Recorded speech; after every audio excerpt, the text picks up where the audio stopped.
ধপ ধপ শেষ মুহূর্তে চিটিং বাজি, ফেরে ফেরে বাজি, ওগুলো কোনটাই ওটা ইমপ্লিমেন্ট হবে না বলে উনি ভোট ঘোষণা। আমি কমেন্ট রিটুইট করেছি, ইটস এ মানে সেরা জোক এই বছরের মানে এই ইয়ারের সবচেয়ে বড় জোক হচ্ছে ভোট ঘোষণার আধ ঘন্টা আগে ডিএর কথা বলা। আরে যেগুলো উনি শেষ মুহূর্তে টুইট করেছেন ওগুলো বাস্তবে রূপ নেবে না। এবং মুখ্যমন্ত্রীকে সরাসরি এখান থেকে হুঁশিয়ারি দিচ্ছি, আপনি সাবধান হয়ে যান। এখনো যদি ছলচাতুরি করতে যান, রাজ্যটাতে আগুন জ্বালাবো আমরা। আপনি শুধরে যান, না হলে আপনাকে এমন শিক্ষা দেবো যে আপনাকে সারা জীবন আফসোস করতে হবে যে হ্যাঁ, সেদিন যদি এই সিদ্ধান্তটা না নিয়ে যদি অন্য সিদ্ধান্ত নিতে পারতাম, তাহলে বোধহয় গদিটা থাকলেও থাকতে পারতো। ডিএ চোর, নবান্ন চোর, এই দাবিতেই দরকার হলে আগামী দিন আন্দোলন হবে। সুপ্রিম কোর্ট কি বলেছিল? Employees of the state of West Bengal, তারা সবাই ডিএ পাবেন। উনি কি বলেছিলেন? Employees of the government of West Bengal. তাকে খারিজ করতে হলো। নিজে যে থুতু ফেলেছিলেন সেই থুতুকে চাটতে হলো তাকে। আমরা বলেছিলাম যে মুখ্যমন্ত্রীকে আমরা আন্দোলন শেখাবো। আজকে দাঁড়িয়ে কিন্তু সেই মুখ্যমন্ত্রীকে আন্দোলন শেখানো শুধু নয়, আন্দোলনের কাছে কিভাবে মাথা নত করতে হয় সেটাও শেখালাম। কিন্তু এই আনন্দের মুহূর্তে আমরা যেন ভেসে না যাই, তার ষড়যন্ত্রটাকে বুঝুন। তিনি যদি সদিচ্ছায় সমস্তটা মেনে নিতেন তাহলে আর মডিফিকেশন অ্যাপ্লিকেশন করতে যেতেন না। তিনি বলেছিলেন যে এটা সাবজুডিস ম্যাটার। আজকে দেখুন চাপ পড়েছে বলে সাবজুডিস উঠে গেছে। কর্মচারীদের একটা অংশ আন্দোলনের বিরোধিতা করেছেন, দীর্ঘ 3 বছর ধরে আমাদেরকে চোর ডাকাত সাজিয়েছেন, যৌক্তিকতা নিয়ে প্রশ্ন তুলেছেন, যখন যে আন্দোলন করেছি তারই বিরোধিতা করেছেন। কিছু কর্মচারী নেতৃত্ব গত পরশুদিনও ফেসবুকে দেখতে পাবেন কৃতিত্ব নিতে বলেছেন যে ধর্মঘটের তারা নাকি বিরোধী। সেই সব মানুষদেরকে বলবো যে দয়া করে আপনার মুখ্যমন্ত্রীকে একটু দয়া করুন। আপনাদের ডিএর টাকাটাকে বলুন যে আমরা নেব না। মুখ্যমন্ত্রীকে বলুন ভোটের সময়ে আরো কিছু ভাতাশ্রী প্রকল্প চালু করতে ওই টাকা দিয়ে। কিন্তু এরই মাঝে একটা খবর এলো, অর্থ দপ্তর থেকেই এলো, যে সরকার একটা ষড়যন্ত্র করছে। তারা জিওটাকে এখন বের করবে না। তারা বলবেন যে ভোট ঘোষণা হয়ে গেছে, সুতরাং জিও এখন বের করা যাবে না। এবং কর্মচারীদের একটা বড় অংশের এই ধারণাটা বদ্ধমূল হয়ে আছে যে ভোট ঘোষণা হয়ে গেলে বোধহয় মানে ঘোষণা করা যায় না। তাদেরকে বলছি মিথ্যা তথ্য এবং ভুল তথ্য পরিবেশন করবেন না দয়া করে।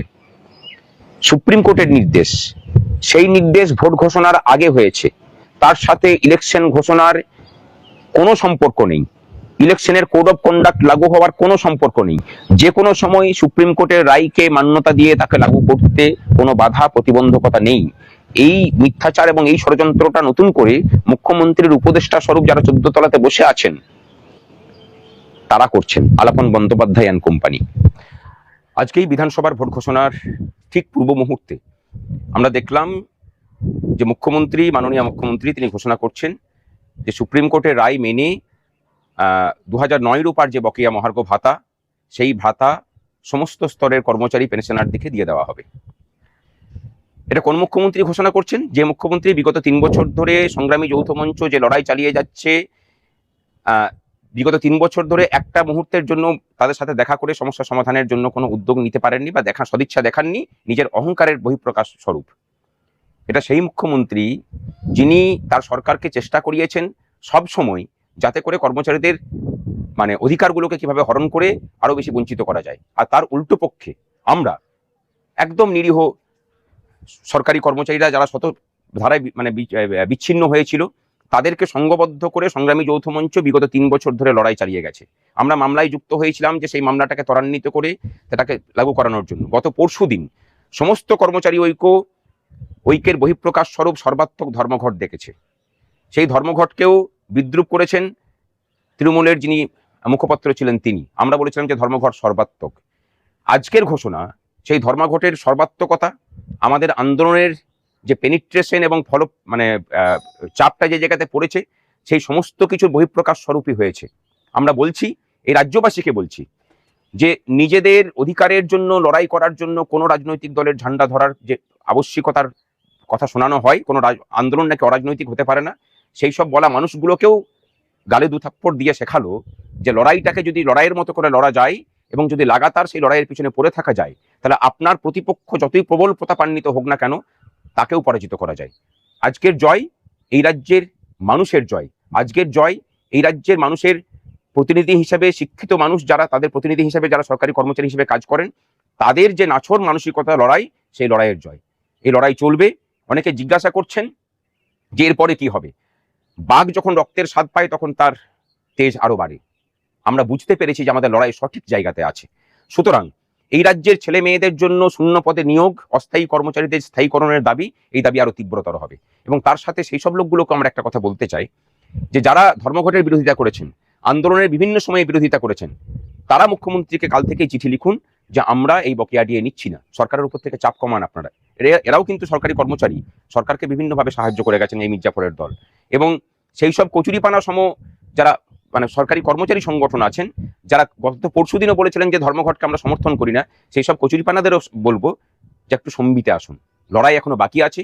2019 রুপার বকেয়া ডিএর পরিমাণ 40%। আমরা ভুলে যাচ্ছি না, আমরা উৎসবে মেতে উঠছি না, কিন্তু আমরা এটুকু বুঝতে পেরেছি যে আমাদের লড়াই সঠিক ছিল, আমাদের লড়াই সঠিক আছে, ভবিষ্যতেও লড়াই সঠিক পথেই চলবে। আনন্দ করুন, কিন্তু মাথাকে ঠান্ডা রেখে, ভেসে যাবেন না। লড়াই এখনো বাকি আছে। লড়াই বাকি আছে বর্তমান রূপা নিয়ে, তার 40% মহার্ঘ ভাতা বাকি। লড়াই বাকি আছে 6 লক্ষ শূন্য পদে আমাদের ছেলে মেয়েদের জন্য চাকরির দরজা খোলার, সে লড়াই বাকি। লড়াই বাকি আছে আপনার পাশাপাশি চেয়ারে বসে থাকা সেসব অস্থায়ী কর্মচারীদের, তাদের দুঃখ মানে দুর্দশা দূর করার দায়িত্ব আমাদেরকে কাঁধে তুলে নিতে হবে। আর সংগ্রামী সাথীদের বলি, আপনারা সকলেই রক্তের স্বাদ পেয়েছেন। বাঘ যখন রক্তের স্বাদ পায় তখন তার আচরণ কেমন হয় নিশ্চয়ই জানেন। আপনাদের আচরণটাও ভবিষ্যতে সেই রকম হোক। আমরা কৃতজ্ঞতা জানাচ্ছি বিরোধী দলনেতা মাননীয় শুভেন্দু অধিকারী, তার মানে নিঃস্বার্থ আমাদের পাশে দাঁড়ানো নিয়ে। আমরা কৃতজ্ঞতা জ্ঞাপন করছি বামফ্রন্টের নেতৃত্ব, আইএসএফ এর নেতৃত্ব, কংগ্রেসের নেতৃত্বদেরকে, বিভিন্ন সময়ে যারা আনকন্ডিশনাল আমাদের পাশে থেকেছেন।